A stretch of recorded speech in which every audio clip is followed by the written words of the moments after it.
আসসালামু আলাইকুম।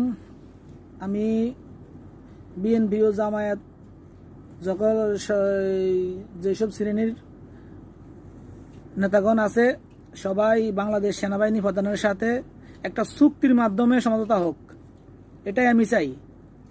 একটা চুক্তির মাধ্যমে সমঝোতা না হলে সেটা ছাত্র সমাজ মেনে নেবে না। কারণ আজকে 20 থেকে 22 দিন যাবত 1 মাস অনেক পরিশ্রমের ফল এটা। ঘুম নাই, কত শত শত মা বোন নির্যাতিত হয়েছে, কত লোক মারা গেছে।